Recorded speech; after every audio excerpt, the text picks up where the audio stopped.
हम पढ़ने जा रहे हैं मॉलिक्यूलर बेसिस ऑफ इनहेरिटेंस। देखो इस चैप्टर का नाम बहुत बड़ा है, इस चैप्टर का काम बहुत बड़ा है और इस चैप्टर का दाम भी अब बहुत बड़ा है। मतलब क्या है, चैप्टर थोड़ा लेंथी है बट वेटेज भी उतनी ही ज्यादा है और बहुत जरूरी चैप्टर माना जाता है नीट पॉइंट ऑफ व्यू से। ठीक है, तो स्टार्ट करते हैं बिना किसी टाइम वेस्ट किए। ठीक है, देखो सबसे पहले हमें पढ़ना है, क्या पढ़ना है, न्यूक्लिक एसिड्स के बारे में पढ़ना है।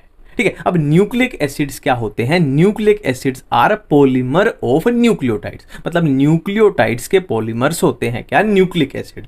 और न्यूक्लिक एसिड्स का स्टैंडर्ड जो एग्जांपल है क्या? DNA and RNA. ठीक है, और बेसिकली इस पूरे चैप्टर में हमें इन्हीं चीजों के बारे में पढ़ना है, डीएनए के बारे में पढ़ना है और आरएनए के बारे में पढ़ना है, और ये न्यूक्लिक एसिड अपने होते हैं। ठीक है, देखो अभी अभी हमने देखा कि डीएनए है या फिर आरएनए है वो पॉलीमर्स हैं किसके? न्यूक्लियोटाइड के। तो ये न्यूक्लियोटाइड क्या होता है ये हमें देखना पड़ेगा। तो यहां पे हम बात कर रहे हैं किसकी? न्यूक्लियोटाइड की बात कर रहे हैं। ठीक है, तो न्यूक्लियोटाइड क्या होता है? देखो इन चीजों से मिलके बनता है basically nucleotide, nitrogenous base plus pentose sugar plus phosphate. चाहे डीएनए हो चाहे आरएनए हो, दोनों किससे मिलेंगे? Nitrogenous base plus pentose sugar plus phosphate.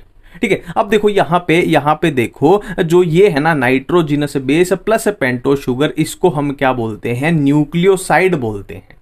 तो क्या हम बोल सकते हैं कि nucleotide is the nucleoside plus क्या है? फॉस्फेट। ठीक है, न्यूक्लियोसाइड प्लस फॉस्फेट क्या हो गया? न्यूक्लियोटाइड हो जाएगा। तो ये डिफरेंस बिल्कुल क्लियर है कि न्यूक्लियोटाइड क्या है और न्यूक्लियोसाइड क्या है। ठीक है, अब बढ़ते हैं हम आगे। अब देखो यहाँ पे जो नाइट्रोजिनस बेस की हमने बात की, इसके बारे में बात करते हैं कि नाइट्रोजिनस बेस क्या होता है। ठीक है, तो ये बात कर रहे हैं हम नाइट्रोजिनस बेस के बारे में। तो नाइट्रोजिनस बेस हमारे पास दो टाइप के हो सकते हैं, प्योरीन्स हो सकते हैं या फिर पाइरिमिडीन्स हो सकते हैं। ठीक है, अब प्योरीन्स कौन से होते हैं अपने पास? A and G, A for adenine, G for guanine. और पाइरिमिडीन कौन से होते हैं? CUT होते हैं, साइटोसिन, यूरेसिल, थाइमिन। ठीक है, नाइट्रोजिनस बेस अपने बिल्कुल ही क्लियर हो चुके हैं। ठीक है, अब यहाँ पे हम डीएनए और आरएनए का डिफरेंस देखेंगे। देखो हमने डीएनए या आरएनए की बात की थी कि उसमें नाइट्रोजिनस दोनों में ही होगा कि नाइट्रोजिनस बेस भी होगा, पेंटोज शुगर भी होगा और फॉस्फेट भी होगा। देखो फॉस्फेट में तो कोई डिफरेंस नहीं आएगा, फॉस्फेट तो यार फॉस्फेट ही होता है, उसमें तो कोई फर्क नहीं आएगा। बट डीएनए और आरएनए की बात करें तो नाइट्रोजिनस बेस में थोड़ा सा दोनों में डिफरेंस होता है और पेंटोज शुगर में भी थोड़ा सा दोनों में डिफरेंस होता है। तो क्या डिफरेंस होता है उसकी बात हम कर रहे हैं। ठीक है, तो शुगर की बात करें, देखो नाम में ही आ रहा है डीऑक्सीराइबोज न्यूक्लिक एसिड। मतलब इसमें शुगर कैसी होगी? डीऑक्सीराइबोज, है ना, नाम में ही है डीएनए यानी डीऑक्सीराइबोज न्यूक्लिक एसिड। ठीक है, और ये क्या है? खाली आरएनए मतलब राइबोज न्यूक्लिक एसिड। तो इसकी शुगर कैसी होगी? राइबोज होगी। याद करो हमने शुगर की, पेंटोज शुगर की बात की थी, तो पेंटोज शुगर डीएनए में कैसी होगी? डीऑक्सीराइबोज, नाम में ही आ रहा है, और आरएनए में होगी खाली राइबोज। ठीक है, न्यूक्लिक एसिड की बात करें तो 5 टाइप के थे। देखो अपने पास 5 थे, कौन से? ए, जी, सी, यू, टी। ठीक है, अब डीएनए की बात करें तो डीएनए में क्या है? डीएनए में कौन सा एब्सेंट होता है? डीएनए में आपको यूरेसिल देखने को नहीं मिलेगा। और आरएनए की बात करें तो आरएनए में आपको थाइमीन देखने को नहीं मिलेगा। ठीक है, समझ गए? डीएनए में क्या है? यूरेसिल देखने को नहीं मिलेगा और आरएनए में थाइमिन देखने को नहीं मिलेगा। तो डीएनए में कौन से हो जाएंगे? एडिनाइन हो जाएगा, और कौन सा? थाइमिन हो जाएगा, और कौन सा? ग्वानिन हो जाएगा, और कौन सा? साइटोसिन हो जाएगा। आरएनए की बात करें तो थाइमिन को छोड़ के एडिनाइन है, ग्वानिन है, साइटोसिन है और यूरेसिल है। ठीक है, थाइमिन की जगह पे आरएनए में यूरेसिल होता है, ये बात याद रखनी है।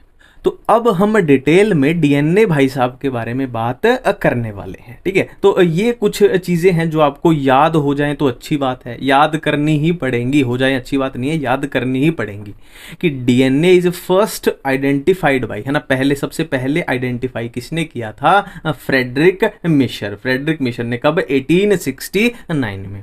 ठीक है, नेक्स्ट है double helix model of DNA किसने दिया था? वॉटसन एंड क्रिक ने दिया था। ये तो यार सुपरहिट क्वेश्चन है, आपको पता ही होना चाहिए। नेक्स्ट है स्टडीड डीएनए विद एक्सरे, कि डीएनए और एक्सरे का जहां पे रिलेशन आ जाए तो साइंटिस्ट कौन से होंगे? Wilkins and Franklin. ठीक है। डीएनए नेचर में कैसा होता है, एसिडिक होता है, ये बात भी याद रखेंगे। और हिस्टोन पढ़ेंगे, हिस्टोन प्रोटीन है ना, डीएनए पैकेजिंग पढ़ेंगे तब भी ये आ जाएगी। ठीक है, एक बार फिर से कर लेते हैं। डीएनए को पहली बार आइडेंटिफाई किसने किया, फ्रेडरिक मेशर ने किया। डबल हेलिक्स मॉडल ये तो आपको पता ही होना चाहिए, 500% पता होना चाहिए। और डीएनए और एक्सरे का जहां भी रिलेशन दिख जाए जिस भी क्वेश्चन में, तो आंसर जाएगा विल्किंस एंड फ्रैंकलिन। और डीएनए नेचर में एसिडिक होता है, ये मैं बात आपको आगे भी बता दूंगा। ठीक है, अब देखो ये थोड़ा डीएनए को आपको समझना पड़ेगा। आपको क्या समझना पड़ेगा, मैं आपको समझाता हूं, आप दिक्कत मत लो। ठीक है, देखो हम बात कर रहे थे, जब हम बात कर रहे थे कि डीएनए होता है ना, डीएनए क्या होता है, न्यूक्लिक एसिड होता है। और न्यूक्लिक एसिड के हम क्या बातें की थी कि न्यूक्लिक एसिड में क्या होंगे, नाइट्रोजिनस बेस होगा, प्लस क्या होगा, पेंटोस शुगर होगी, प्लस क्या होगा, फॉस्फेट होगा। ये हमने बात की थी कि किसी भी न्यूक्लिक एसिड में चाहे डीएनए हो चाहे आरएनए हो, उसमें नाइट्रोजिनस, उसमें क्या होगा, नाइट्रोजिनस बेस होगा। अरे यार ये तो गलती हो गई, एक मिनट रुको। हाँ अब चलते हैं। नाइट्रोजिनस बेस होगा, पेंटोस शुगर होगा, और क्या है, फॉस्फेट होगा। ठीक है, तो मैं इसको बोल रहा हूं कि ये अपना डीएनए है, ये अपना डीएनए है ना। और आप बोलोगे कि ये रिक्वायरमेंट अब इसकी पूरी करके बताओ। देखो ये अपने क्या है, नाइट्रोजिनस बेस है ना, एटीजीसी एटीजीसी, ये क्या है, अपने नाइट्रोजिनस बेस है इसमें। ठीक है, और पेंटो शुगर, ये अपनी शुगर आ गई, S4 शुगर आ गई, ये अपनी शुगर आ गई, ये अपनी शुगर आ गई। ठीक है, और फॉस्फेट क्या है, ये अपना फॉस्फेट है, ये अपना फॉस्फेट है, ये अपना फॉस्फेट है। कुछ इस तरीके से अरेंजमेंट होती है ना, नाइट्रोजिनस बेस, और ये क्या है, अपनी शुगर है, और ये अपना फॉस्फेट है। ठीक है, अब यहाँ पे एक चीज यहीं पे आप ध्यान दो, मैं बाद में भी बता दूंगा, पर यहाँ पे भी ध्यान दो, जो ए और टी होते हैं ना, ए टी के बीच में डबल बॉन्ड होता है। डबल बॉन्ड भी कैसा, हाइड्रोजन बॉन्ड होता है। ये सारे हाइड्रोजन बॉन्ड है, ये सारे हाइड्रोजन बॉन्ड हैं। पर यहाँ पे ध्यान देने लायक बात क्या है, ए और टी के बीच में डबल बॉन्ड होता है। हाँ, 2 हाइड्रोजन बॉन्ड होते हैं, और G और C के बीच में 3 हाइड्रोजन बॉन्ड होते हैं। तो ये ध्यान देने लायक बात यहाँ पे है। ठीक है, ये ध्यान देने लायक बात है। ठीक है, अब हम बढ़ते हैं आगे, अब हम बढ़ते हैं आगे। ठीक है, ये थोड़ी स्ट्रक्चर देख लेते हैं, है ना। और ये A और T जो लिखा है, इसको हम यहाँ से वो क्या बोलते हैं वर्ड, नेस्नो नाबूत, क्या बोलते हैं, तेस्तो ताबूत, नेस्नो ताबूत, पता नहीं ऐसा कुछ। ठीक है, तो ये अपना कुछ डीएनए है ना, ये तो हमने छोटी सी यहां से मान लो छोटा सा स्ट्रिप काट के देख रहे थे, पर ये अपनी ऐसा सा कुछ दिखेगा। ठीक है, ऐसा सा कुछ दिखेगा। अरे अब यहाँ पे याद करने लायक बातें क्या है वो मैं आपको बताऊंगा। देखो ये क्या, देखो ये जो चीज है ना वो यहाँ पे ये एक है, ये जो चीज है वो यहाँ पे ये एक है, ये जो चीज है वो यहाँ पे एक है, ये जो चीज है वो यहाँ पे एक है। ठीक है, सिंपल सी बात है। ठीक है, अब ये 2 नाइट्रोजिनस बेस में देखो यहाँ पे जो ये डिफरेंस आ रहा है ना, ये कितना है, 3.4 एंगस्ट्रॉम का होता है। ये वाला 3.4 एंगस्ट्रॉम का होता है। ठीक है, अब देखो इस एक टर्न की बात करें कि देखो टर्न क्या है बेसिकली, कि जहां पे ये पोजीशन आ रही थी, नेक्स्ट वो इस डीएनए में कहां पे आ रही है, ये आ रही है। ठीक है, तो ये क्या हो गया, एक टर्न हो गया, ये डीएनए का 1 टर्न हो गया, ये 1 टर्न हो गया। ठीक है, और इस एक टर्न में कितने आ रहे हैं, ये वाले कितने आ रहे हैं, अपने 10 आ रहे हैं, ये 10 आ रहे हैं। तो 2 के बीच में डिफरेंस कितना था, 3.4, तो एक टर्न में कितने हो जाएंगे, 10 हो जाएंगे। तो मल्टीप्लाई होके ये पूरा एक टर्न का जो डिस्टेंस आ जाएगा पूरा, है ना, जो लेंथ आ जाएगी वो कितनी आ जाएगी, 34 एंगस्ट्रॉम आ जाएगी, जिसमें 10 बेस पेयर आ रहे हैं, 10 बेस पेयर आ रहे हैं ना, ऑटोमेटिकली मल्टीप्लाई हो गया। ठीक है, और एक यहाँ पे बात याद रखनी है कि ये जो है ना, एक तरीके से डायमीटर बोल लो, ये जो है ये कितनी पाई जाएगी, लेंथ 20 एंगस्ट्रॉम पाई जाएगी। ठीक है, 3.4 एंगस्ट्रॉम है, ये 10 से मल्टीप्लाई होकर ऑटोमेटिकली बन जाएगा। कुछ भी याद नहीं किया, बस ये 20 याद रख लेना कि ये जो डायमीटर है ये 20 एंगस्ट्रॉम होता है। ठीक है, अब नेक्स्ट बात करते हैं। ये वही बात है मैंने जो आपको बताई थी कि भाई ए और टी के बीच में डबल बॉन्ड, 2 हाइड्रोजन बॉन्ड होते हैं, और G और C के बीच में 3 हाइड्रोजन बॉन्ड होते हैं। ठीक है, नेक्स्ट बात करेंगे शरगाफ्स रूल के बारे में, बहुत इंपॉर्टेंट है, इसे नीट में पहले क्वेश्चन भी आया है। ठीक है, कि डीएनए में क्या होता है, जो प्योरीन्स होते हैं ना वो पायरिमिडीन के बराबर होते हैं, अगर काउंट करके चलें। प्योरीन क्या थे, ए और जी थे, पायरिमिडीन क्या थे, T, C and U. But U क्या है, हम डीएनए पढ़ रहे हैं तो यूरेसिल तो यहाँ पे होगा नहीं, है ना। तो क्या बोल रहा है कि प्योरीन्स की संख्या पायरिमिडीन्स के बराबर होती है, लगभग बराबर होती है ना, A + G = T + C हो गया। ठीक है। नेक्स्ट है डीनेचुरेशन ऑफ डीएनए। देखो डीनेचर क्या होता है बेसिकली, किसी भी, चाहे प्रोटीन की बात कर रहे हो चाहे किसी भी चीज़ की बात कर रहे हो, कि हमने क्या दिया, बहुत सारा टेम्परेचर दिया, बहुत सारी गर्मी दी, तो जो भी चीज़ें हैं वो टूट जाएंगी। ठीक है। अब डीएनए में टूटने लायक यहाँ पे क्या है, तो सिंपल सी बात है, जब हम डीएनए को बहुत सारी गर्मी देंगे तो ये दो स्ट्रैंड्स आपस में जो जुड़ी हुई हैं ये यहाँ से टूट जाएंगी। बेसिकली क्या है, जो ये हाइड्रोजन बॉन्ड है ये यहाँ से टूट जाएंगे और स्ट्रैंड्स जो हैं वो अलग अलग हो जाएंगी। ठीक है। If DNA placed at high temperature double strand will separate, है ना, वो सेपरेट, समझ गए आप सारी कहानी मेरे ख्याल से। ठीक है। नेक्स्ट हम डीएनए पैकेजिंग की तरफ जा रहे हैं। देखो हमने बात की थी डीएनए कैसा होता है, नेगेटिवली चार्ज्ड होता है, और हिस्टोन कैसा होता है, हिस्टोन प्रोटीन पॉजिटिवली चार्ज होता है। अब यहां से जो अपने को बात पता चल रही है कि ये negatively charge, histone positively charge, तो नेगेटिव और पॉजिटिव में क्या होगी, अट्रैक्शन होगी, मतलब एक दूसरे से ये चिपक जाएंगे। चिपक जाएंगे तो है क्या है, इनकी पैकेजिंग बहुत अच्छी हो सकती है ना। डीएनए देखो, डीएनए मान लो ऐसे है, बहुत ही बड़ा है, बहुत ही बड़ा है, ऐसे ऐसे ऐसे उलझा पड़ा हुआ है, मतलब इतना बड़ा होता है वो सेल में घुस ही नहीं पाएगा, है ना। छोटी सी देखो क्या होता है, सेल होती है, सेल के अंदर भी न्यूक्लियस होता है, न्यूक्लियस के अंदर बहुत सारा डीएनए है। अब उसको पैकेजिंग उसकी करनी बहुत जरूरी है, नहीं तो वो अस्त व्यस्त हो जाएगा, पैकेजिंग उसकी नहीं हो पाएगी। तो उसकी पैकेजिंग कौन करवाता है, हिस्टोन प्रोटीन करवाते हैं, कि जिससे इतना सारा डीएनए इस छोटे से न्यूक्लियस में घुस पाता है और मैनेज हो पाता है। ठीक है। और पैकेजिंग हुई कैसे, कंसेप्ट क्या है कि ये पॉजिटिवली चार्ज, ये नेगेटिवली चार्ज है, तो दोनों में क्या हो जाएगी, अट्रैक्शन हो जाएगी। ठीक है। अब होता क्या है, देखो यहाँ पे हम हिस्टोन प्रोटीन के बारे में पढ़ रहे हैं। देखो हिस्टोन प्रोटीन 5 टाइप के होते हैं, H1, H2A, H2B, H3 and H4, ये 5 टाइप के होते हैं। ठीक है। अब याद रखने लायक बात क्या है कि ये जो 4 है ना, ये एक साथ रहते हैं, ये जो 4 हैं ये एक साथ रहते हैं, और H1 क्या है, इनसे अलग रहता है, ये खास है, ये क्या है, लिंकर है, ये क्या है, लिंकर है। कैसे लिंकर है वो मैं आपको बताऊंगा। ठीक है। अब देखो ये 4 हैं, ये 4 हैं, और इनको 2 से अगर मल्टीप्लाई कर दें तो आंसर क्या आएगा, 8 आएगा। ये है 4, इनको 2 से मल्टीप्लाई किया, आंसर आएगा 8 है। और 8 वर्ड को हम क्या यूज करते हैं, ओक्टा, है ना। जैसे 5 को पेंटा, है ना, 4 को टेट्रा, वैसे 8 को क्या बोलते हैं, हम ओक्टा बोलते हैं, है ना। तो ये मल्टीप्लाई हो गए, क्या बना देंगे, देखो 2 इंटू और ये 4 हो गए, ये बना देंगे हिस्टोन ऑक्टामर। अब ध्यान दो यहाँ पे H1 नहीं है, H1 क्यों नहीं है वो मैं आपको बताऊंगा, ये लिंकर होता है। ठीक है। अब यहां पे इससे पहले तुम इसमें ध्यान देंगे, हम ये बाद में देखेंगे, पहले ये देखेंगे। देखो ये जो हमारा हिस्टोन ऑक्टामर था, जो इन्होंने चारों ने बनाया था, तो ये तो है ये वाला, ये अपना जो हरे हरे कलर का ये गोला ये हरे कलर का जो ये गोला दिख रहा है, ये अपना हिस्टोन ऑक्टामर है। ठीक है। और ये क्या है, अपना डीएनए है। थोड़ा सा कलर चेंज कर लेते हैं, नहीं तो फील नहीं आएगी, रेड कलर ले लेते हैं। ठीक है। तो ये अपना क्या है, ये अपना डीएनए है। देखो अब वही कंसेप्ट है कि डीएनए कैसा है, नेगेटिवली चार्ज है ना। और ये हिस्टोन कैसा है, हिस्टोन कैसा है, अपना पॉजिटिवली चार्ज है। तो एक तरीके से अट्रैक्शन हो रही है यहाँ पे। ठीक है। तो ये डीएनए इसके तरफ ऐसे पैकेजिंग है। ठीक है। और डीएनए को देखो लिंकर, हम बार बार कर रहे थे कि H1 क्या है, अपना लिंकर है, तो उसने देखो डीएनए को कैसे लिंक किया हुआ है ना, एक तरीके से जोड़ के ही रखता है। ये हिस्टोन ऑक्टामर जहां पे अपने ये वाले आ गए, ये वाले आ गए, और H1 कहां आया, ये अपना H1 हो गया, और डीएनए ये पैक है। ठीक है। अब ये टोटल को हम क्या बोलते हैं, इस टोटल को हम क्या बोलते हैं, न्यूक्लियोसोम बोलते हैं। तो न्यूक्लियोसोम में क्या क्या आया, H1 कलर बदल देते हैं, H1 लिंकर हिस्टोन आया, लिंकर आया। ठीक है। और क्या आया, हिस्टोन ऑक्टामर आया, जो हरे रंग का गोला है अपना। और क्या आया, डीएनए आया, और डीएनए भी कितना आया, 200 base pair, 200 base pair DNA आया।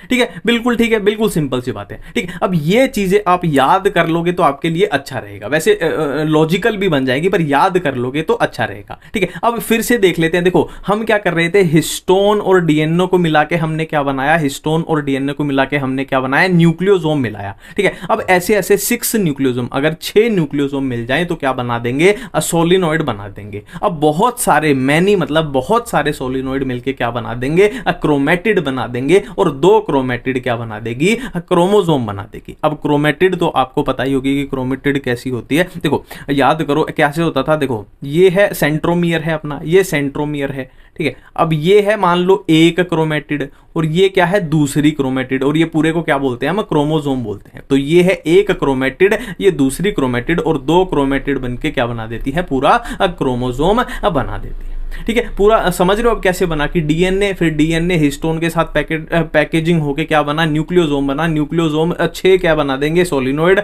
बहुत सारे सोलिनोइड क्रोमेटिड, 2 क्रोमेटिड क्रोमोसोम बना देंगे।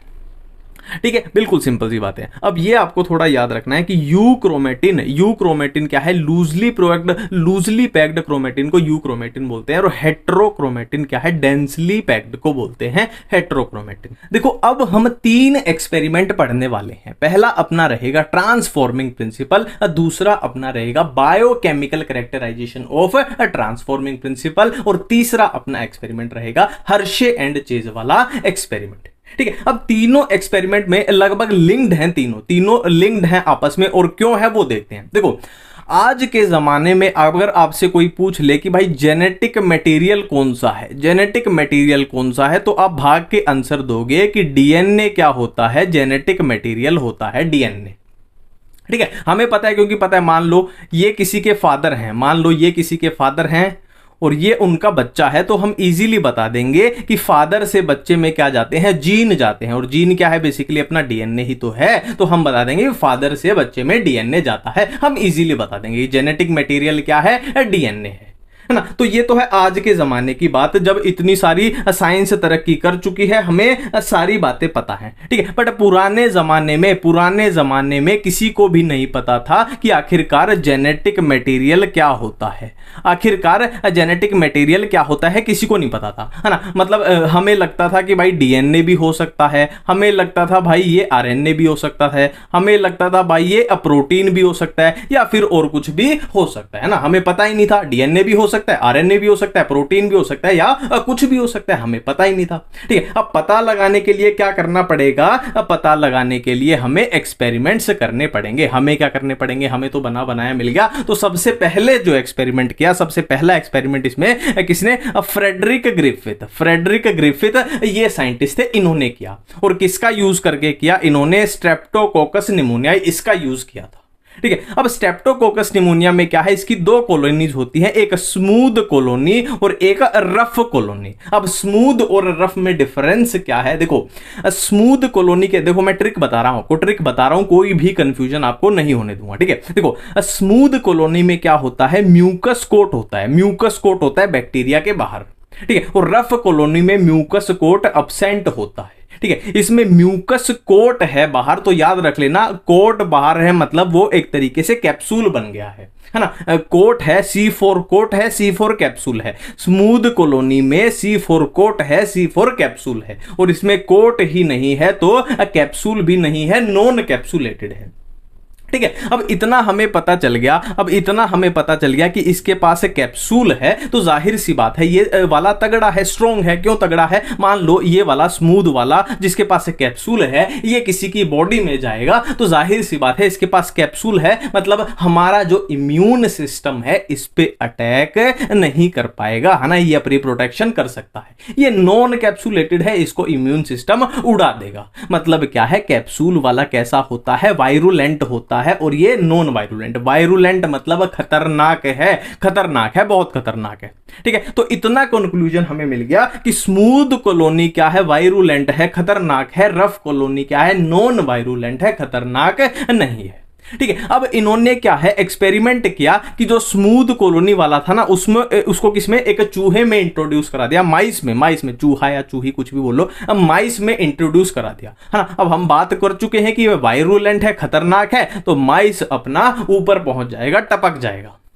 ठीक है, अब दूसरी बार इन्होंने क्या किया, यहां पे क्या किया, इन्होंने जो स्मूथ कॉलोनी थे ना, इसको क्या कर दिया, हीट से इसको किल कर दिया। एस स्टेन मतलब स्मूथ वाली, है ना, और आर स्टेन कौन सी है, रफ वाली। तो हीट से किल करके जब उस माइस में इंट्रोड्यूस किया तो वो जिंदा रह गया, है ना। अब देखो जब वो ऐसे का ऐसे डाला तो वो टपक गया, और जब हीट से किल्ड करके, एस स्टेन को हीट से किल्ड करके गया तो वो जिंदा रह गया। तो इतनी बातें अपने को नोट डाउन हो गई।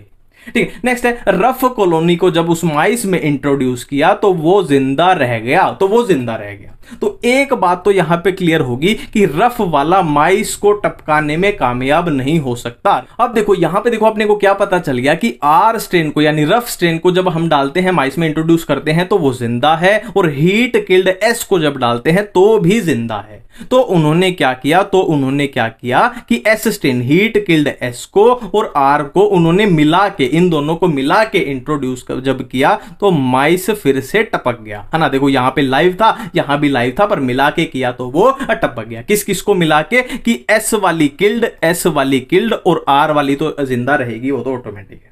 ठीक है, तो यहां पे एक कंक्लूजन निकला। देखो आर वाला तो मार नहीं सकता था, मतलब क्या है, इसी ने कुछ किया है, ठीक है। तो कंक्लूजन क्या निकला कि मतलब कुछ तो ऐसा है जो स्मूथ से रफ वाले में ट्रांसफर हुआ है, और जिसने ये कारनामा करके दिखा दिया। ठीक है, तो यहां पे एक बात तो पता चल गई कि कुछ तो ऐसा है जो ट्रांसफर होता है, बट वो क्या है इसका आइडिया नहीं लगा, है ना। वो क्या है, वो डीएनए है या फिर वो आरएनए है या फिर वो प्रोटीन है, इसका आइडिया नहीं लगा था, पर कुछ तो ट्रांसफॉर्म होता है।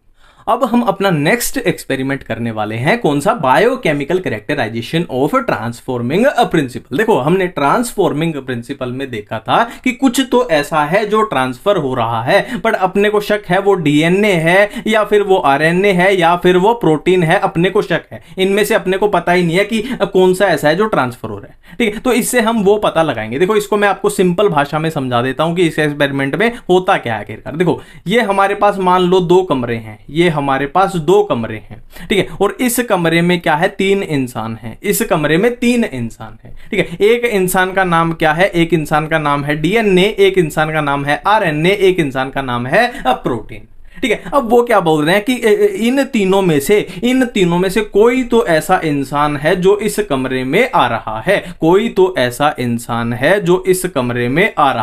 बट वो इंसान कौन है इन तीनों में से वो हमें नहीं पता। वो ही इस एक्सपेरिमेंट में हम सीखना चाहते हैं। ठीक है, तो इसको पता लगाने के लिए सिंपल सा तरीका क्या लगाया कि हम सबसे पहले क्या करते हैं, हम इस प्रोटीन को डाइजेस्ट कर देते हैं, है ना। मतलब क्या है, इसको यहां से उड़ा देंगे। ठीक है, तो इस केस में भी हमने क्या देखा कि फिर भी इन दोनों में से कोई आ रहा है। मतलब भाई प्रोटीन तो नहीं है जो आ रहा है ना, इसको उड़ाने के बाद भी यहां पे कोई प्रेजेंट दिखाई दे रहा है, मतलब या तो डीएनए है या आरएनए है। सिंपल है। ठीक है, नेक्स्ट बार हमने क्या किया, हमने आरएनए को उड़ा दिया, है ना। हमने क्या है, अपना प्रोटीन ऐसे का ऐसे है, हमने आरएनए को उड़ा दिया। ठीक है, फिर भी यहां पे कोई आया, मतलब क्या है कि आरएनए भी वो इंसान नहीं है जो यहां पे आ रहा है। ठीक है, और थर्ड बार में हमने क्या किया, डीएनए को ही उड़ा दिया। अब डीएनए को जब उड़ाया मतलब डाइजेस्ट किया, तो यहां पे इस वाले कमरे में हमें कोई भी इंसान दिखाई नहीं दिया। तो इस बात से पता चल गया कि यहां पे जो आ रहा था वो क्या था, डीएनए था। मतलब डीएनए ही अपना क्या है, जेनेटिक मटेरियल है। ठीक है, तो इस बात से हमें थोड़ा आइडिया लग गया, है ना। एक 100% तो नहीं बोल पाए, पर आइडिया लग गया कि डीएनए ही है। ठीक है, अब बात कर लेते हैं थोड़ी याद करने वाली कि ये एक्सपेरिमेंट किसने किया था, एवरी मैक्लोइड मैककार्टी ने। ठीक है, ट्रांसफॉर्मिंग सब्सटेंस डीएनए, इन्होंने बता दिया कि हाँ भाई डीएनए ही है जो ट्रांसफॉर्मिंग सब्सटेंस है।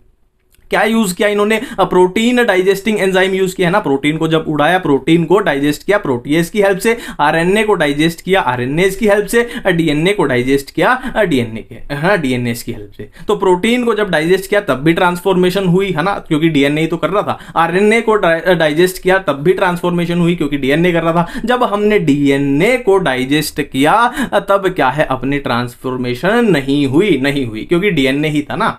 ठीक है, सिंपल सी बात है। अब देखो अपनी यही कंफ्यूजन चल रही है कि आखिरकार जेनेटिक मटेरियल कौन सा है, डीएनए आरएनए प्रोटीन, है ना। फिर भी हमने थोड़ा सा आइडिया ले लिया कि डीएनए जेनेटिक मटेरियल है, इसके चांसेस ज्यादा हैं, बट हम अभी तक 100% नहीं बोल पा रहे। ठीक है, तो इसी को, है ना, डीएनए ही जेनेटिक मटेरियल है, इसको 100% साबित करने के लिए हर्शे एंड चेज वाला एक्सपेरिमेंट है। ये वाला अपना एक्सपेरिमेंट है, हर्शे एंड चेज एक्सपेरिमेंट। ठीक है, अब इसमें उन्होंने क्या किया था, देखो इसमें उन्होंने यूज किया था किसका, बैक्टीरियोफेज का यूज किया था। बैक्टीरियोफेज क्या होता है, ऐसा वायरस, नाम में आ रहा है बैक्टीरियो, मतलब ऐसा वायरस जो बैक्टीरिया को इन्फेक्ट करता है। ठीक है, बिल्कुल सिंपल है।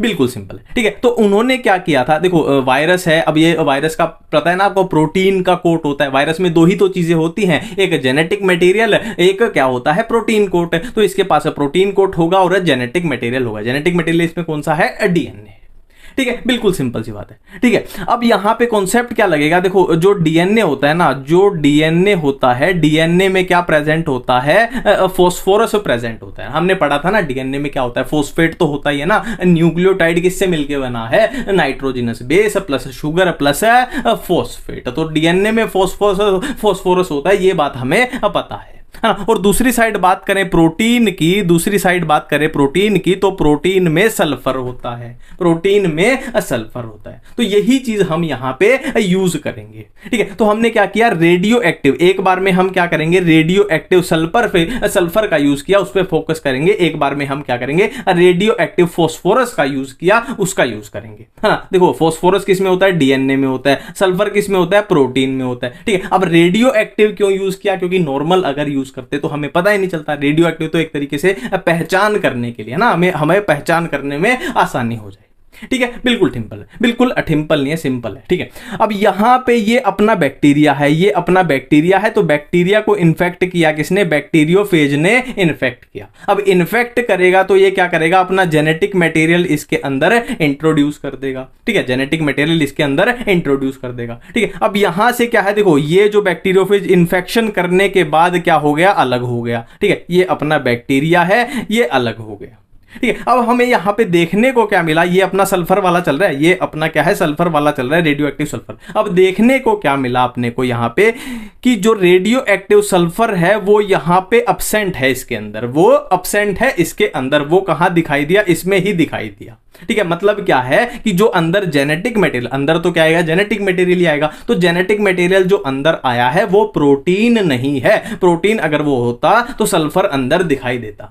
सेम इसमें है, इन्फेक्शन कराया और अंदर ये है जेनेटिक मटेरियल आया, और यहां देखने को अपने को क्या मिला कि अंदर जो है रेडियो एक्टिव फॉस्फोरस प्रेजेंट है ना। यहां पे था ना, इसमें से वो गायब है। क्यों है रेडियो एक्टिव फॉस्फोरस अंदर, क्योंकि जो ट्रांसफॉर्मेशन हुई है वो किसकी हुई है, डीएनए की हुई है, जो ट्रांसफर हुआ है। तो इससे बिल्कुल 100% है ना, क्या लिखा हुआ है एनसीईआरटी में line, unequivocal proof that DNA is a genetic material, ठीक है। बिल्कुल सिंपल है। अब बढ़ते हैं आगे। अब हम पढ़ना चाहते हैं सेमी कंजर्वेटिव डीएनए रेप्लिकेशन। ये सिंपल भाषा में क्या बोलता है कि जब डीएनए की रेप्लिकेशन हो रही है तो आधा कंजर्व हो रहा है। देखो सेमी मतलब क्या होता है, आधा। कंजर्वेटिव मतलब क्या है, कंजर्वेशन हो रही है ना, मतलब क्या है, डीएनए जब रेप्लिकेट कर रहा है तो उसमें आधे की तो कंजर्वेशन हो रही है, मतलब आधा तो पुराना है और आधा क्या है, नया बन रहा है, ठीक है। देखो जो याद करने की चीजें हैं वो मैं आपको बता दूंगा, पर इसको थोड़ा समझ लेते हैं। देखो मान लो अपने पास ये डीएनए था, मान लो अपने पास ये डीएनए था, ये डीएनए था, ठीक है। उसमें क्या थी, डबल स्टैंड थी, है ना। ये यहाँ पे ये बना देते हैं नाइट्रोजनस बेस भी, ये अपने पास डीएनए था, ठीक है। अब आपको बोल दिया जाए कि भाई इसमें क्या कराओ, रेप्लिकेशन करा दो। अब इसमें क्या कराओ, रेप्लिकेशन करा दो। अब वो क्या बोल रहे हैं कि जब रेप्लिकेशन हो रही है तो आधा, सेमी मतलब आधा क्या हो रहा है, कंजर्व हो रहा है। आधा कंजर्व मतलब आधी तो वही स्टैंड रहेगी, मतलब एक स्टैंड ये रहेगी और दूसरी क्या हो रही है, दूसरी नई बन रही है, दूसरी नई बन रही है, ठीक है। सेम रेप्लिकेशन होगी तो सेम वही है, एक स्टैंड तो वही रहेगी पुराने वाली, और एक क्या बन जाएगी, नई बन जाएगी, एक बन जाएगी नई। यहाँ पे इनके बेस बना देते हैं, यहाँ पे इनके बेस बना देते हैं, है ना। तो क्या है, यहाँ पे दिखाई दे रहा है कि रेड कलर वाली आधी क्या हो गई, कंजर्व हो गई, रेड कलर वाली आधी कंजर्व हो गई, और ब्लू वाली आधी क्या है, नई बन गई, आधी नई बन गई, ठीक है। अब देखो यहाँ पे फोकस करो, कि यहाँ पे फोकस करो, अगर यहाँ पे हम रेप्लिकेशन करा दें, यहाँ पे रेप्लिकेशन करा दें तो क्या होगा, सेम कॉन्सेप्ट लगेगा कि आधा तो कंजर्व हो जाएगा। मतलब क्या है, देखो एक तो रेड वाली हो जाएगी, आधा कंजर्व हो जाएगा, और एक नई बन जाएगी, एक कैसी बन जाएगी, ब्लू कलर की नई बन जाएगी, ठीक है। ये तो हमने इसका यूज कर लिया, और इससे क्या होगा, आधी तो यही रहेगी, है ना, ये तो रहेगी, और आधा नया बन जाएगा, और नई भी कैसी बनेगी, ब्लू बन जाएगी, नई भी अब ब्लू बन जाएगी। सेम इसमें भी ऐसे ही होगा, ठीक है, बिल्कुल ठीक है, बिल्कुल ठीक है। अब यही वो बात बोल रहे हैं कि रेड वाला उन्होंने यूज किया था, रेड वाली जो स्टैंड यूज की उसने हैवी आइसोटोप यूज किया, N15 यूज किया, है ना। उससे पता लग रहा है कि हाँ भाई देखो, एक ये हैवी है तो यहाँ पे अपने को हैवी दिखाई दिया, यहाँ भी हैवी दिखाई दिया, यहाँ भी हैवी, और दूसरी लाइट बन रही है, दूसरी लाइट बन रही है, तो अपने को पता चल गया कि हाँ भाई आधा कंजर्वोर है, आधा हैवी है इधर और आधा लाइट है, और आगे फिर वो रिजल्ट वो घटता जाएगा ना, टोटल में से रिजल्ट में से हैवी वाला कम होता जाएगा, है ना।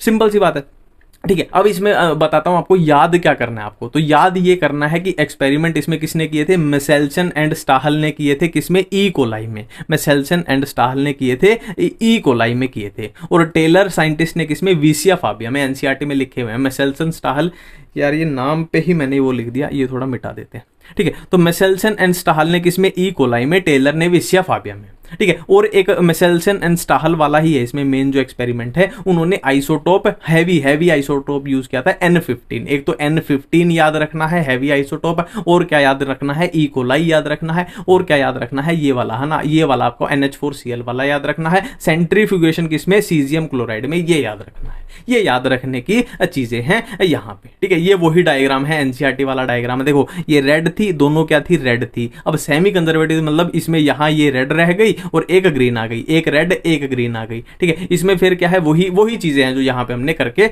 देखी, वही चीजें हैं, ठीक है। यहाँ पे वही दिखाया गया कि यहाँ पे देखो दोनों N15 थे और यहाँ पे एक N15 रह गया। यहाँ पे देखो फिर क्या है, 14 तीन नए आगे और पुराना क्या है, एक N15 चल रहा है। अब देखो, अब हम आरएनए के बारे में पढ़ने जा रहे हैं। देखो आरएनए जो होती है वो 3 टाइप की होती है। कौन सी, एक होती है राइबोसोमल आरएनए, ये क्या है, राइबोसोमल आरएनए। एक है मैसेंजर आरएनए, mRNA। एक है ट्रांसफर आरएनए, tRNA, ठीक है। अब यहाँ पे याद रखने लायक बात क्या है कि इन तीनों में से मैक्सिमम आरएनए कौन सी होती है, मैक्सिमम राइबोसोमल होती है। और मोस्ट स्टेबल कौन सी होती है, वो भी राइबोसोमल होती है। और मिनिमम कौन सी होती है, मैसेंजर आरएनए होती है। और ये लीस्ट स्टेबल होती है। फिर से एक बार रिपीट करते हैं कि जो राइबोसोमल आरएनए है वो मैक्सिमम भी होती है और मोस्ट स्टेबल भी होती है, और जो मैसेंजर आरएनए है वो मिनिमम भी होती है और लीस्ट स्टेबल भी होती है, ठीक है। नेक्स्ट है ये थोड़ी हम अपने राइबोसोमल आरएनए के बारे में, देखो इनके बारे में तो बात आगे होती है ट्रांसक्रिप्शन में, ट्रांसलेशन में, पर यहाँ पे राइबोसोमल आरएनए के बारे में थोड़ी बात करनी पड़ेगी। देखो बेसिकली जो राइबोसोम होता है ना, अपने राइबोसोम, वो कुछ नहीं होता, वो आरएनए ही होता है। वो राइबोसोमल आरएनए ही होती है जिसको हम राइबोसोम बोलते हैं, ठीक है। तो हमने पढ़ा है कि प्रोकैरियोटिक राइबोसोम कैसा होता है, 70S होता है, और यूकैरियोट में कैसा, 80S होता है। और 70S की सब यूनिट क्या होती है, 50S एंड 30S, और 80S की 60S और 40S। अब 50S किससे बनी है, 23S और 5S से, और 30S में कौन सी है, 16S। 60S में 28S, 5.8S, 5S, 18S। Simple सी बात है यार, थोड़ा याद रख लोगे तो फायदे में रहोगे, है ना। और ये करना पड़ेगा भाई आपको, ये एनसीईआरटी में है, 28, 23 ये सब है एनसीईआरटी में, ठीक है। नेक्स्ट है जेनेटिक मटेरियल की बात कर रहे हैं, जेनेटिक मटेरियल की बात कर रहे हैं। देखो बेसिकली यहाँ पे होगा क्या, आरएनए और डीएनए का कंपटीशन चलेगा। यहाँ पे होगा क्या, आरएनए वर्सेस डीएनए का कंपटीशन चलेगा, है ना। ये बोल रहा है कि मैं बेहतर हूं, ये बोल रहा है मैं बेहतर हूं, किसके लिए, कि जेनेटिक मटेरियल के लिए। आरएनए बोल रहा है मैं अच्छा हूं, ये बोल रहा है मैं अच्छा हूं। तो हम क्या करते हैं, दोनों में कंपटीशन करा देते हैं, ठीक है। तो सरकार की तरफ से गाइडलाइन आई कि हम ये रूल बना रहे हैं कि इन चीजों को जो फॉलो करेगा, यार फिर से ये थोड़ा चेंज कर लेते हैं, ठीक है। तो सरकार ने ये गाइडलाइन बनाई कि इन चीजों को जो फॉलो करेगा वो अच्छा जेनेटिक मटेरियल होगा, कि हम कंक्लूजन फाइनल रिजल्ट निकाल लेंगे। पहला रूल ये, दूसरा ये, तीसरा ये और चौथा ये, ठीक है। इस तरीके की हम एक कंक्लूजन फाइनल एक निकालेंगे। तो पहला क्या है कि उन्होंने बोला कि should be able to generate इस रेप्लिका, मतलब जो जेनेटिक मटेरियल होगा वो रेप्लिकेशन उसको करनी चाहिए, है ना। तो डीएनए ने बोला कि हाँ भाई मैं रेप्लिकेशन करता हूं, आरएनए ने बोला मैं भी रेप्लिकेशन करता हूं। तो DNA and RNA are both able to replicate, है ना। तो यहां से तो भाई बराबरी पे आगे कोई कंक्लूजन नहीं निकला,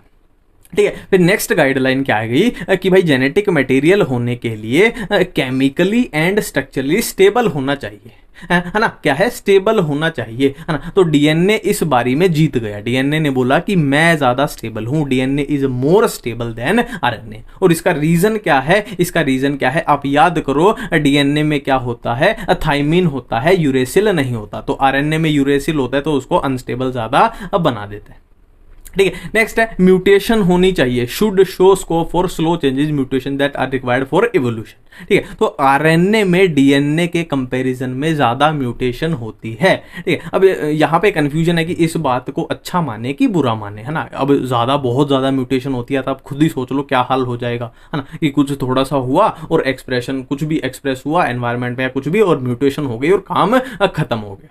ठीक है, फिर नेक्स्ट है it should be able to express itself in the form of Mendelian character. तो यहाँ पे क्या बताया गया है कि कैरेक्टर्स को एक्सप्रेस करने में कौन ज्यादा अच्छा है, डीएनए के कंपैरिजन में आरएनए ज्यादा अच्छा है। ठीक है, कैरेक्टर्स को एक्सप्रेस करने में आरएनए ज्यादा बेहतर है डीएनए के कंपैरिजन में। बट यहाँ पे स्टोरेज की बात करें, अगर स्टोरेज की बात करें कि जेनेटिक इंफॉर्मेशन की स्टोरेज की बात करें तो डीएनए ज्यादा बेहतर है, डीएनए ज्यादा बेहतर है ना। तो भाई वहां पे जज वज बैठे, सारे जज लाइन में बैठे, तो उन्होंने लाइन में बैठ के ये कंक्लूजन निकाला कि भाई इन सारी बातों को देखते हुए कि अपना क्या है, अपना डीएनए आरएनए के कंपैरिजन में क्या है, अच्छा जेनेटिक मटेरियल है, DNA is better than RNA, है ना। किसकी बात कर रहे हैं हम, genetic material, as a genetic material की बात कर रहे हैं। डीएनए इस मुकाबले में जीत गया।